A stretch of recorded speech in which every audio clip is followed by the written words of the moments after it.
Haleluya, puji Tuhan. Kita patut bersyukur kepada Tuhan atas anugerah Tuhan, atas kasih dan pertolongan Tuhan. Kita ada sehat, kuat. Kita boleh beribadah, memuji, memuliakan nama Tuhan. Kita berikan yang terbaik untuk Tuhan saat ini. Sebelum kita semua berdiri, kita nyanyikan pujian. Dialah yang maha tinggi. Haleluya. Puji Tuhan. Terima kasih Tuhan Yesus. Haleluya. Haleluya. Haleluya.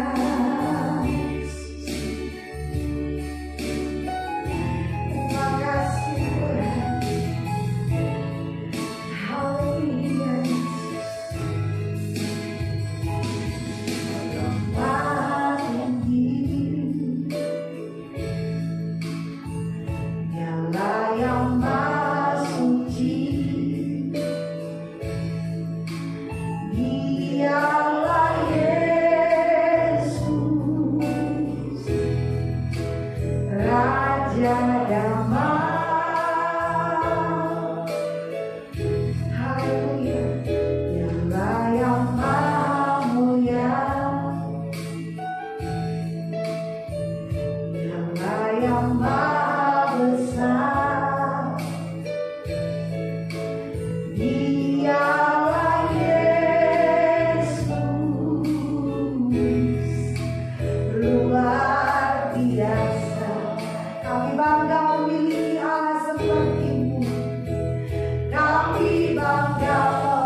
Saat ini kami ada di rumah-Mu. Kami ingin untuk beribadah, memuji, memuliakan nama-Mu. Hadirlah Tuhan di tempat ini. Mengurapi kami setiap hamba-Mu yang melayani. Mengurapi kami umat-umat-Mu yang datang beribadah. Berkati ibadah kami saat ini Tuhan. Engkau bekerja di tempat ini. Kami ada kebebasan untuk memuji, memuliakan nama-Mu. Di dalam nama Tuhan Yesus Kristus, kami buka ibadah kami saat ini. Haleluya. Amin. Puji Tuhan, kita masih tetap berdiri. Kita nyanyikan pujian Allah ditinggikan dengan sorak-sorai. Haleluya. Puji Tuhan.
Bagi Tuhan Allah kita, amin. Saya yakin dan percaya bahwa kita semua di tempat ini merasakan kemurahan Tuhan dari hari ke hari, dari waktu ke waktu. Pemeliharaan Tuhan nyata dan sempurna dalam kehidupan kita. Kita akan pujian yang berkata, dari utara ke selatan terdengar pujian dari bagi Allah. Haleluya. Puji Tuhan. Haleluya.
Tiada berubah kuasa namamu, tiada berkesudahan kasih setia Tuhan. Haleluya, puji Tuhan. Terima kasih Tuhan Yesus. Terima kasih Tuhan Yesus. Haleluya, haleluya Yesus. Haleluya Yesus. Haleluya.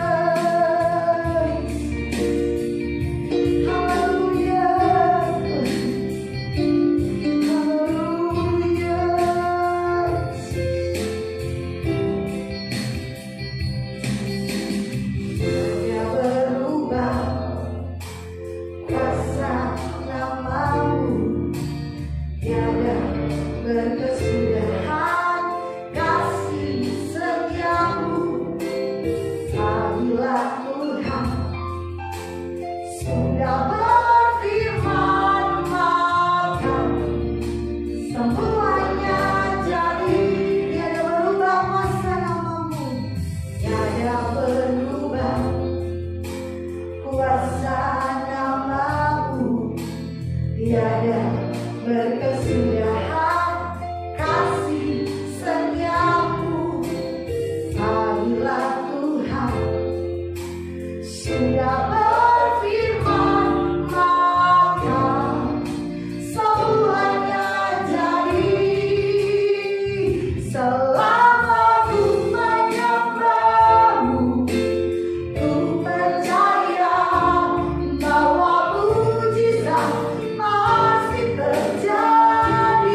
Yesus. Haleluya. Haleluya. Amin. Amin. Amin. Amin. Tuhan. Terima kasih Tuhan Yesus. Dalam nama Tuhan Yesus. Haleluya. Amin. Puji Tuhan, silakan duduk. Saya serahkan kepada Bapak Gembala.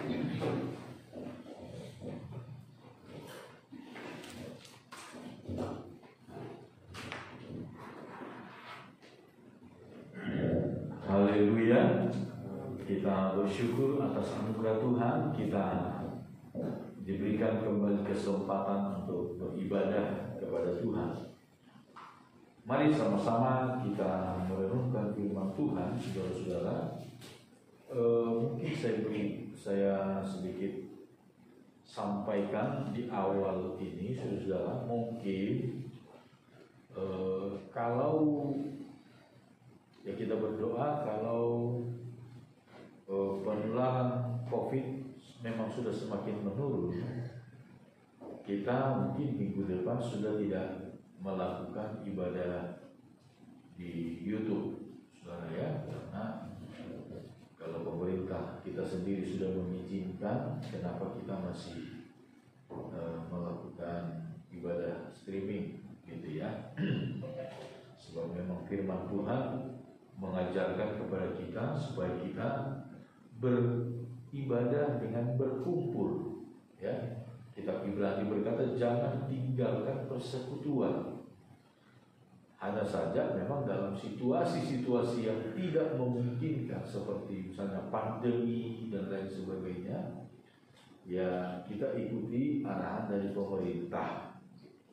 Tetapi ketika sudah memungkinkan untuk berkumpul dalam ibadah, maka kita wajib sebagai orang percaya wajib untuk beribadah dengan bersekutu satu sama lain.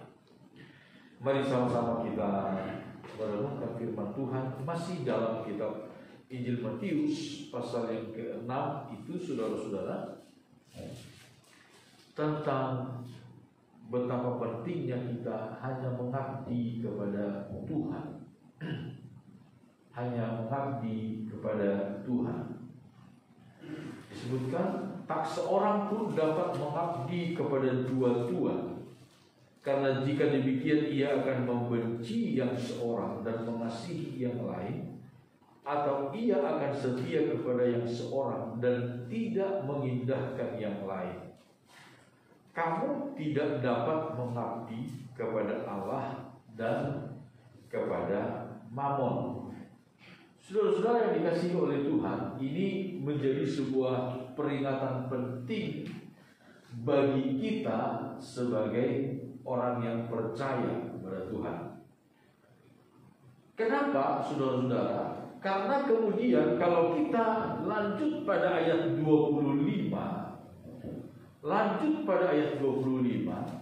lalu kemudian di sini Yesus berkata, karena itu aku berkata kepadamu.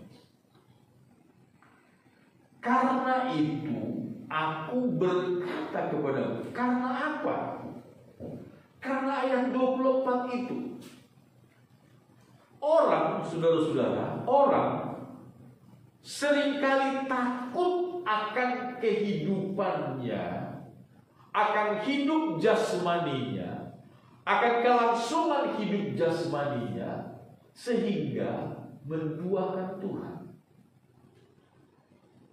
Itu sebabnya ayat 25 itu kemudian Yesus dahului dengan sebuah perkataan, karena itu aku berkata kepadamu. Janganlah kamu khawatir akan hidupmu, akan apa yang hendak kamu makan atau minum, dan janganlah kamu khawatir pula akan tubuhmu, akan apa yang hendak kamu pakai. Bukankah hidup itu lebih penting daripada makanan, dan tubuh itu lebih penting daripada pakaian? Tetapi didahului dengan satu ungkapan, kamu tidak dapat mengabdi kepada Allah dan kepada mamon. Mamon ini adalah secara umum orang berbicara tentang uang. Nanti minggu-minggu depan kita masih akan melihat saudara-saudara uang menurut pandangan Alkitab. Ya. Uang menurut pandangan Alkitab. Dalam ibadah doa kita hari Rabu yang lalu, saya sedikit menyinggung, ya, dan ada mungkin beberapa di antara kita yang tidak ikut dalam doa. Saya sedikit menyinggung perihal uang. Uang ini orang di luar Kristen pun mengakui, saudara ya, memiliki ungkapan yang sama. Uang adalah hamba yang baik, ya. Uang adalah hamba yang baik, tetapi tuan yang kejam. Ini,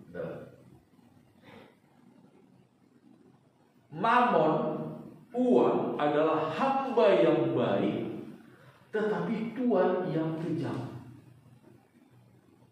Itu saja dulu-dulunya.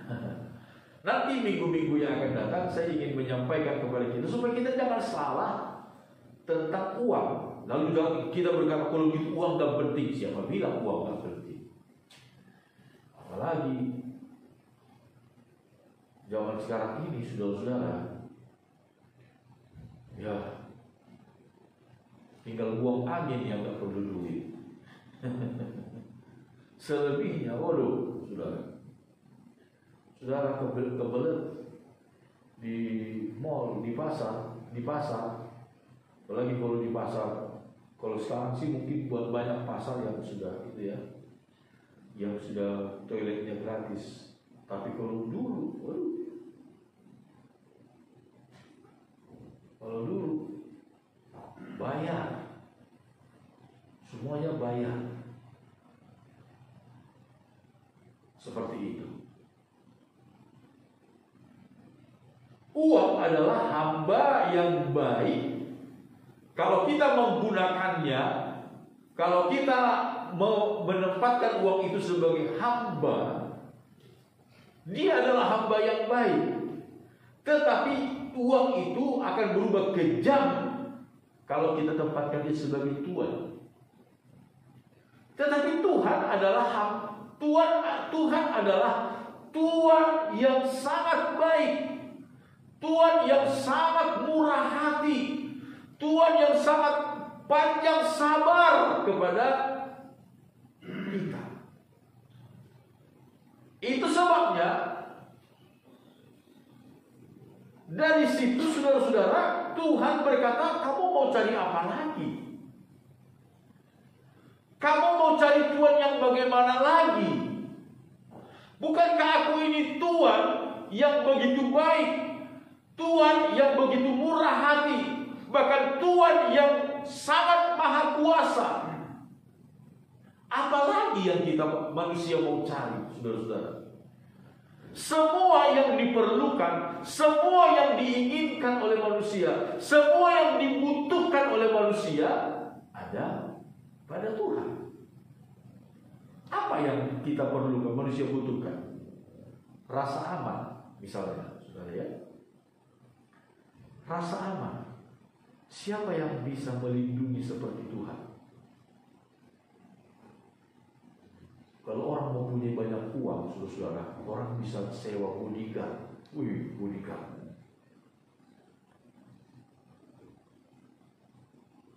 Sewa, beli perumahan yang luas sekali. Saya pernah mendengar ada seorang yang kaya raya, saudara-saudara. Dia beli tanah mungkin belasan hektar. Mungkin belasan hektar kali itu tanahnya itu. Dia punya rumah sendiri di situ. Jadi saudara bisa bayangkan, untuk masuk ke dalam rumahnya itu, dari ujung jalan sana, begitu masuk ada pintu gerbang, ada satpam. belok sana belok sini, ada satpam lagi. 4 pos satpam hanya untuk sampai ke rumahnya dia, dan hanya rumahnya dia di situ. Sudah bisa bayangkan? Tapi apakah aman di situ? Belum tentu, saudara-saudara. Beberapa tahun yang lalu, sekarang ada di daerah Pluit itu ada Mall Emporium, ya, saudara sering lewat daerah Muara Karang Pluit, ada Mall Emporium. Dulu itu adalah tempat olahraga, gedung olahraga. Di situ ada lapangan bulu tangkis dulu di situ. Nah, banyak orang-orang berduit main bulu tangkis di situ. Main. Satu waktu tiba-tiba ini bos besar, saudara. Bos pengawalnya dari satuan elit di Indonesia. Jadi bukan preman. Jadi satuan elit di Indonesia, pengawalnya. Kawal. Luar biasa. Tiba-tiba gak diduga ada orang nyusup, ditembak di situ, meninggal. Manusia membutuhkan misalnya rasa aman. Oke, manusia bisa menyewa, membeli rumah yang begitu kuat pengamanannya. Manusia boleh membeli berbagai macam fasilitas, menyewa bodyguard. Tetapi saudara-saudara, semua itu tetap masih ada celah-celah untuk diterobos oleh orang-orang jahat. Sepintar-pintarnya manusia untuk menjaga diri, tetap ada celahnya, ada kelemahannya. Tetapi Tuhan adalah sempurna. Kalau Tuhan menjaga, melindungi, perlindungan Tuhan adalah sempurna. Saudara-saudara, coba kita ingat apa yang diungkapkan di dalam kitab Ayub, saudara-saudara. Mari kita lihat di dalam kitab Ayub pasal yang pertama, mulai dari pasal 1 kitab Ayub. Disebutkan demikian. Saya baca saudara-saudara ya. Ayat 1. Ada seorang laki-laki di tanah Uz bernama Ayub. Orang itu saleh dan jujur. Ia takut akan Allah dan menjauhi kejahatan. Ia mendapat 7 anak laki-laki dan 3 anak perempuan. Ia memiliki 7.000 ekor kambing domba, 3.000 ekor unta, 300 pasang lembu, 500 keledai betina, dan budak-budak dalam jumlah yang sangat besar. Sehingga orang itu adalah yang terkaya dari semua orang di sebelah timur. Luar biasa ini. Dan seterusnya. Ayat 6 kita lompat. Pada suatu hari datanglah anak-anak Allah menghadap Tuhan, dan di antara mereka datanglah juga iblis. Maka bertanyalah Tuhan kepada iblis, dari mana engkau? Lalu jawab iblis kepada Tuhan, dari perjalanan mengelilingi dan menjelajah bumi. Lalu bertanyalah Tuhan kepada iblis, apakah engkau memperhatikan hamba-Ku Ayub? Sebab tiada seorang pun di bumi seperti dia yang demikian saleh dan jujur, yang takut akan Allah dan menjauhi kejahatan. Ayat 9. Lalu jawab iblis kepada Tuhan, apakah dengan tidak mendapat apa-apa Ayub takut akan Allah? Bukankah engkau yang membuat pagar sekeliling dia dan rumahnya serta segala yang dimilikinya? Apa yang dikerjakannya telah kau berkati, dan apa yang dimilikinya makin bertambah di negeri itu. Saudara-saudara, siapa yang ngomong ini? Iblis. Iblis mengakui, saudara-saudara. Iblis mengakui kalau Tuhan yang memagari, siapa yang bisa untuk menerobos benteng perlindungan dari Tuhan? Amin, saudara. Amin. Ini pengakuan dari setan sendiri. Setan sendiri mengakui setan gak bisa ngapa-ngapain, saudara-saudara, kalau Tuhan yang memagari.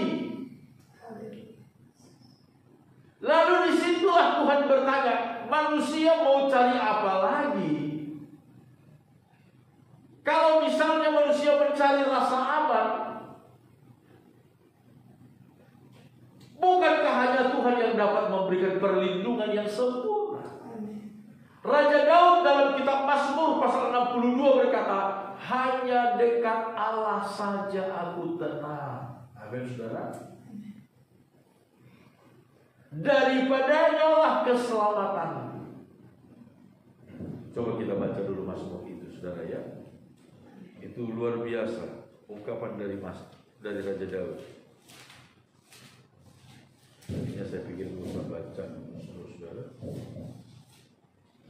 Mazmur pasal yang ke-62.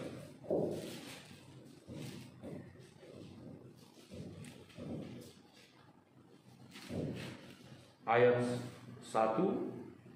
Untuk pemimpin biduan menurut Yedutun, Mazmur Daud. Hanya dekat Allah saja aku tenang. Daripadanya lah keselamatan. Hanya dialah gunung batuku dan keselamatan, kota bentengku, aku tidak akan goyah. Ayat 6. Hanya pada Allah saja kiranya aku tenang, sebab daripadanya lah harapanku. Amin, saudara. Ayat yang kedua dikatakan, daripadanya lah keselamatan. Ayat 6 dikatakan, sebab daripadanya lah harapanku. Hanya dialah gunung batuku dan keselamatanku, kota bentengku, aku tidak akan goyah. Itu dari segi rasa aman. Dari segi rasa aman. Siapa yang bisa memberikan rasa aman kepada manusia dengan sempurna? Hanya Tuhan. Ini setan sendiri mengakui tentang Ayub di hadapan Tuhan. Bukankah engkau yang memagari dia? Bukankah engkau yang memagari dia? Kalau Tuhan yang memagari kita, kita akan mendapatkan rasa aman.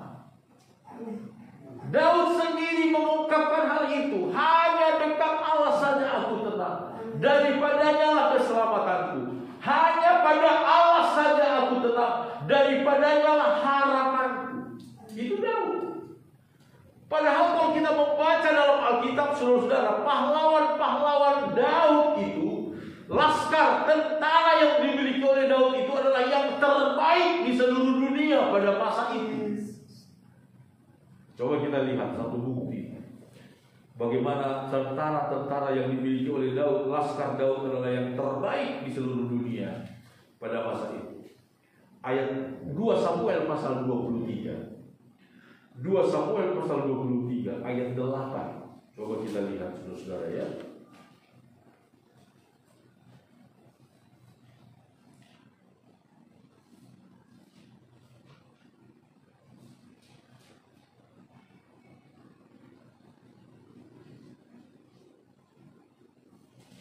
Ayat 8. Kalau saudara baca ini daftar pahlawan-pahlawan Daud. Oh, luar biasa saudara. Daftar pahlawan-pahlawan Daud. Inilah nama para pahlawan yang mengiringi Daud. Isibaal, orang Hakmoni, kepala Triwira. Jadi ada satu regu yang namanya Triwira. Tri berarti tiga pahlawan. kepala triwira itu adalah Isbaal. Ia mengayunkan tombaknya melawan 800 orang yang tertikam mati dalam satu pertempuran. Bisa bayangkan. Satu orang bisa mengalahkan 800. Ini bukan film. Bukan film kungfu dan lain sebagainya. Ini kisah nyata. Satu orang dari pasukan Daud bisa mengalahkan 800 orang. Ayat 9. Sesudah dia Eleasar anak Dodo, anak seorang Ahohi. Ia termasuk ketiga pahlawan itu. Ia ada bersama-sama Daud ketika mereka mengolok-olok orang Filistin yang telah berkumpul di sana untuk berperang. Padahal orang-orang Israel telah mengundurkan diri. Tetapi ia bangkit dan membunuh demikian banyak orang Filistin sampai tangannya lesu dan tinggal melekat pada pedangnya. Oh, luar biasa, saudara. Eleasar. Lalu ada ayat 11. Sesudah dia siapa anak Age orang Harani. Ketika orang Filistin berkumpul di Lehi, di sana ada sebidang tanah ladang penuh kacang merah. Tentara telah melarikan diri dari hadapan orang Filistin. Maka berdirilah ia di tengah-tengah ladang itu. Ia dapat mempertahankannya dan memukul kalah orang Filistin. Siapa? 3 orang. Itu baru 3. Lalu kita lompat saudara-saudara. Ayat 18. Abisai adik Yoab, anak Seruya, dialah kepala ke-30 orang itu. Dan dialah yang mengayunkan tombaknya melawan 300 orang yang mati ditikamnya. Satu orang Abisai bisa mengalahkan 300 orang. Ayat 20. Selanjutnya Benaya bin Yoyada, anak seorang yang gagah perkasa, yang besar jasanya, yang berasal dari Kapsel. Ia menewaskan kedua pahlawan besar dari Moab. Juga pernah ia turun ke dalam lubang dan membunuh seekor singa pada suatu hari bersalju. Oh, luar biasa. Bukan cuma Simpson yang bisa membunuh singa. Ada Benaya pun pernah bisa membunuh seekor singa. Pula ia membunuh seorang Mesir, seorang yang tinggi perawakannya. Di tangan orang Mesir itu ada tombak, tetapi ia mendatanginya dengan tongkat. Oh, bisa bayangkan. Orang tinggi gede pegang tombak. Dia cuma datang pakai tongkat. Ia merampas tombak itu dari tangan orang Mesir itu, lalu membunuh orang itu dengan tombaknya sendiri. Oh, luar biasa. Masih banyak di bawah-bawahnya. Itu daftar pahlawan-pahlawan Daud. Seharusnya kan dia akan berkata, hanya dekat para pahlawanku aku tenang. Harus seperti itu. Tetapi ternyata tidak. Dia berkata, hanya dekat Allah saja aku tenang. Daripadanya lah keselamatanku. Hanya pada Allah saja aku tenang. Daripadanya lah harapan-harapanku. Saudara-saudara, kalau kita dekat dengan Tuhan, mendekatkan diri hanya kepada Tuhan, pertama keselamatan diberikan kepada kita. Amin, saudara. Keselamatan. Siapa sih yang bisa menjadi keselamatan kita, saudara? Gak ada.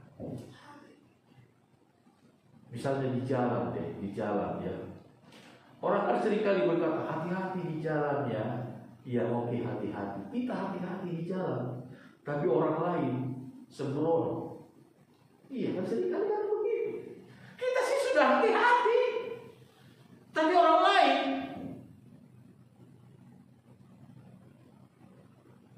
ugal-ugalan di jalan. Apakah kita bisa kena celaka gara-gara orang lain? Bisa. Lalu siapa yang menjamin keselamatan kita? Hanya Tuhan. Hanya Tuhan.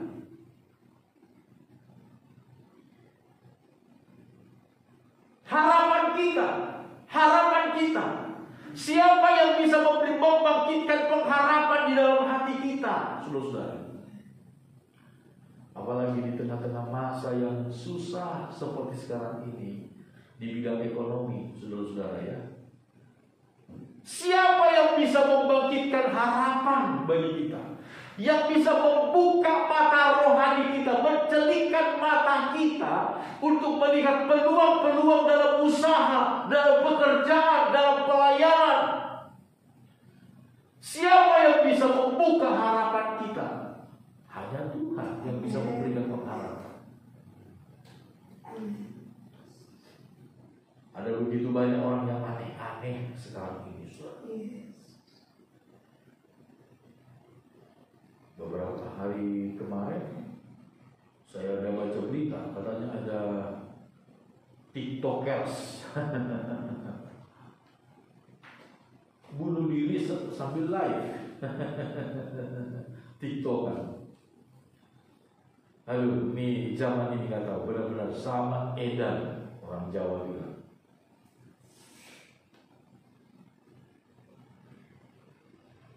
Kita bingung melihat zaman ini. Ada begitu banyak akumulasi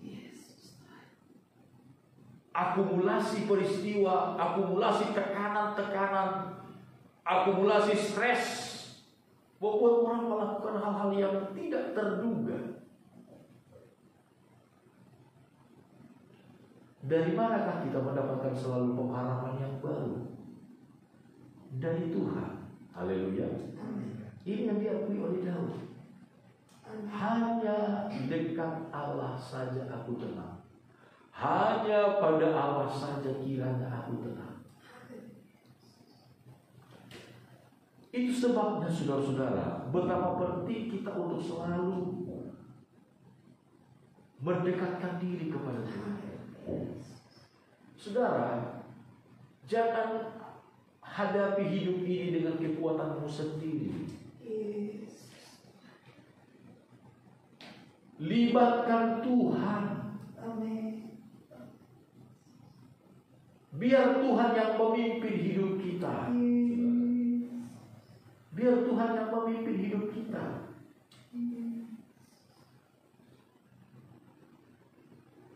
Jangan mengabdi kepada dua tuan.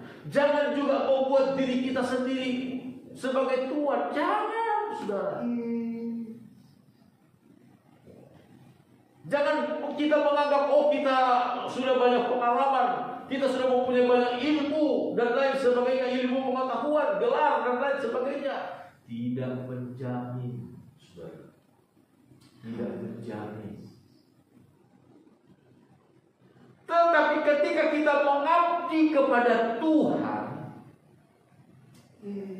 menyerahkan seluruh hidup kita kepada Tuhan, kita serahkan hidup kita untuk dipimpin oleh Tuhan, percaya kepada Tuhan,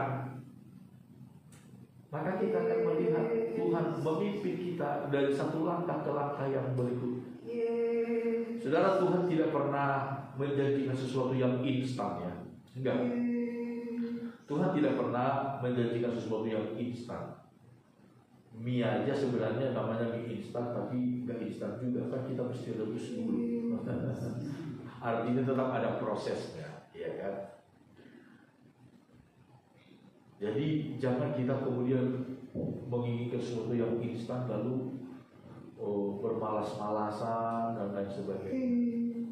Tidak, tetapi dalam segala upaya kita pun, saudara-saudara, dahulukan, libatkan Tuhan, mohonkan penyertaan Tuhan, mohonkan bimbingan pertolongan Tuhan, dan jadilah hamba kepada Tuhan. Jadilah kita abdi bagi Tuhan.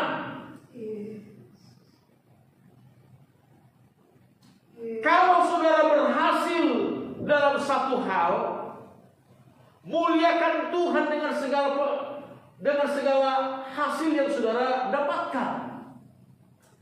Jangan kemudian saudara-saudara mabuk dalam pesta pora, mabuk dalam kesenangan, melupakan Tuhan.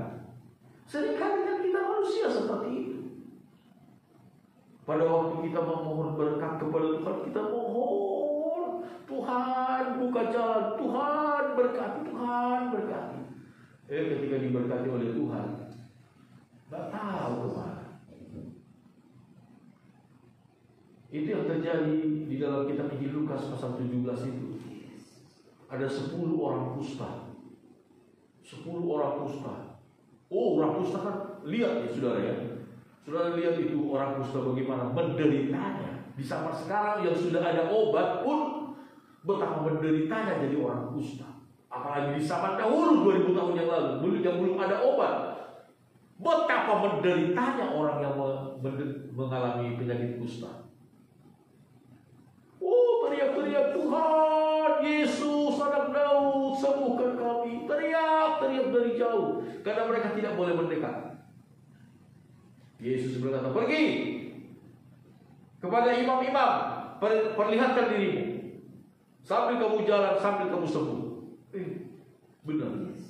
Sementara di jalan dia sembuh. Tapi Yesus kaget. Di antara 10 itu hanya 1 yang datang kembali kepada Yesus. Hanya 1 yang kembali berkata, Tuhan terima kasih, Tuhan terima kasih. Yang lain lagi bikin resepsi, saudara.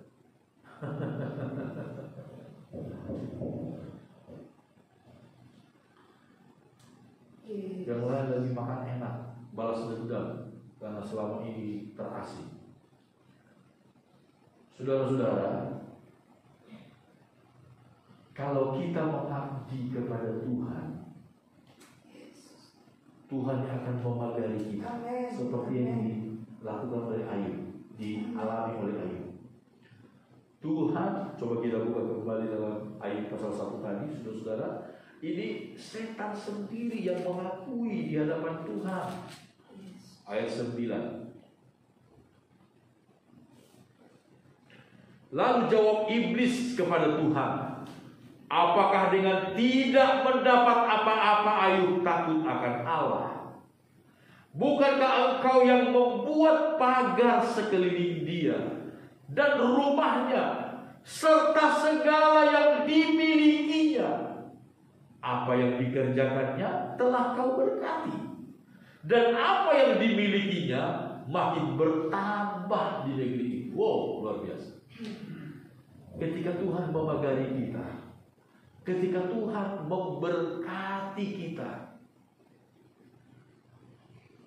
maka kita akan melihat campur tangan Tuhan yang luar biasa dalam hidup kita. Tetapi kalau Tuhan mengangkat pagar itu, saudara-saudara, kalau Tuhan mengangkat pagar itu, apa yang dialami oleh Ayub? Dalam sekejap hilang semuanya, saudara. Ini satu pelajaran. Kalau Tuhan angkat pagar itu, wow, begitu mudah kehilangan segala-galanya.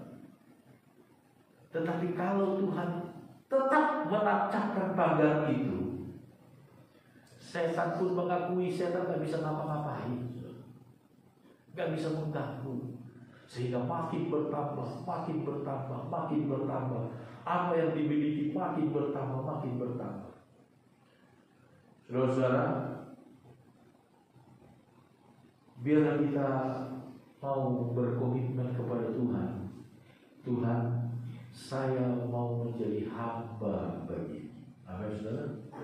Dan hanya bagi Tuhan kita mau menghamba. Bahkan kepada diri kita sendiri pun jangan mempertua diri kita sendiri, saudara.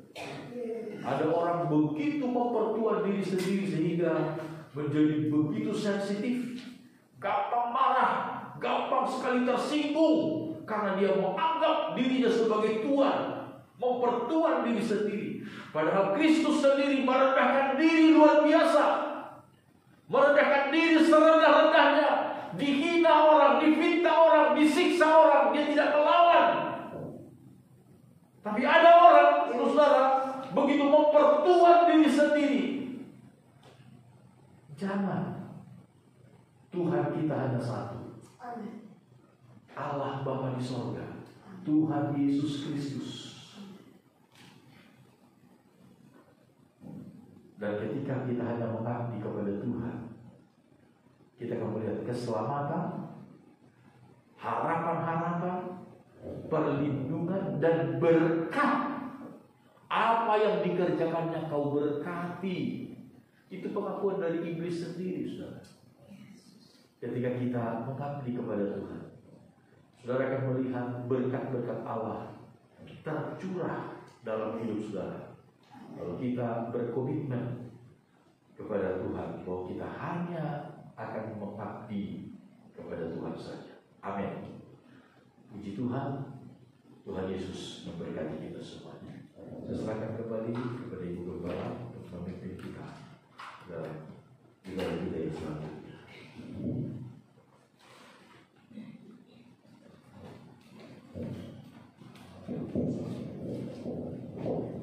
Haleluya, puji Tuhan. Kita telah menerima kebenaran firman Tuhan. Kita naikkan pujian. Yesus, Engkau juru selamat.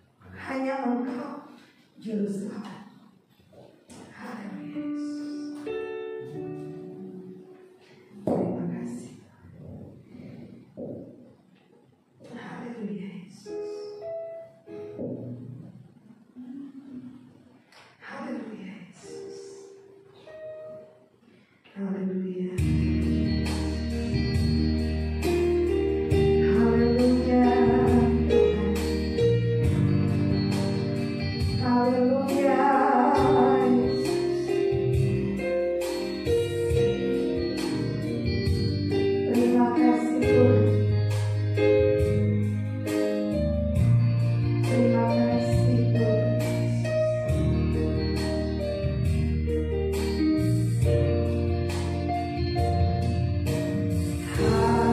Hanya Engkau juru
kasih Tuhan.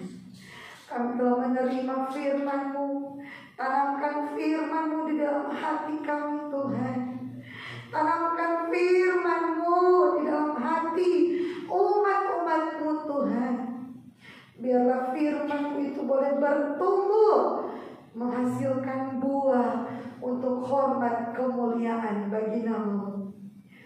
Berkati hamba-Mu yang sudah menyampaikan firman. Urapan Allah diperbaharui atas hidupnya, agar setiap kebenaran firman-Mu yang disampaikan berasal daripada Engkau dan kembali untuk hormat kemuliaan bagi nama. Di dalam nama Tuhan Yesus kami sudah menerima firman.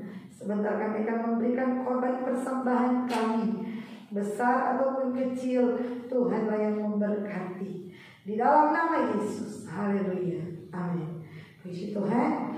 Kita akan memberikan korban persembahan. Persembahan pertama dengan Bapak Ibu yang mengembalikan milik Tuhan di sebelah kanan saya, dan yang kedua di sebelah kiri saya buat gereja kita. Kita nyanyikan pujian Oh Tuhan Pencipta langit bumi. Haleluya. Puji Tuhan. Haleluya.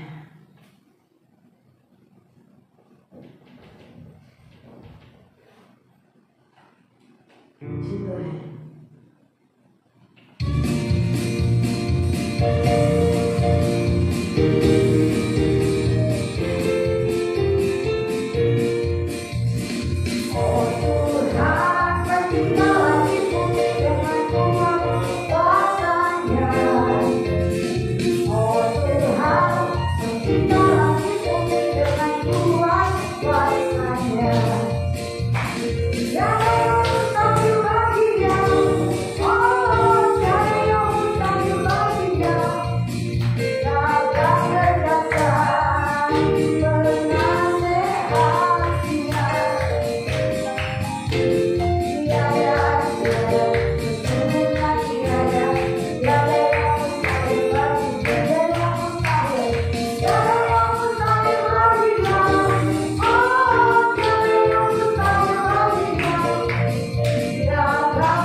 Seperti yang saya katakan tadi di awal, saudara-saudara, ya, kita melihat mungkin ke depan ini kalau penularan virus COVID ini sudah semakin terkendali dan semakin menurun, saudara, mungkin minggu depan kita tidak lagi melakukan siaran secara YouTube. Tapi tetap kita akan lihat perkembangannya, saudara-saudara, ya. Sebab supaya kita sebisa mungkin kita sudah bisa beribadah bersama-sama di tempat ini. Kemudian saudara-saudara, hari Rabu besok kita tetap ada ibadah doa streaming, ibadah hari Rabu besok, ya. Dan minggu depan kita akan kembali berbakti bersama-sama, memuji dan memuliakan nama Tuhan di tempat ini. Itu saja pengumuman. Mari sama-sama kita bangun berdiri, kita akhiri ibadah kita ini. Haleluya, haleluya. Bapa kami dalam sorga, segala pujian syukur kami naikkan kepadamu. Terima kasih banyak buat segala berkat anugerah-Mu dalam hidup kami. Tuhan, pada saat ini hamba berdoa buat sidang jemaat-Mu yang datang beribadah di rumah Tuhan. Tuhan diberkati kami semua, Tuhan tolong kami semua. Tuhan, apa yang ada di dalam hati kami, apa yang kami rindukan, biarlah kiranya Engkau Tuhan yang menolong semuanya dapat tercapai untuk kemuliaan bagi nama-Mu, untuk kebaikan kami. Kami berdoa kepada-Mu Tuhan sepanjang minggu yang akan kami jalani. Tuhan tolong kami dalam segala apapun yang kami kerjakan. Kami mohon berkat-Mu, kami mohon penyertaan-Mu, kami mohon perlindungan dan pemeliharaan Tuhan. Terpujilah nama Tuhan. Kemanapun kami pergi, dimanapun kami berada di sepanjang minggu ini, Tuhan jaga lindungi, Tuhan pelihara kami dengan kasih dan anugerah. Jauhkan segala mara bahaya, kecelakaan, sakit, penyakit menular apapun itu, binatang-binatang buas, bahkan bencana-bencana alam yang tak terduga.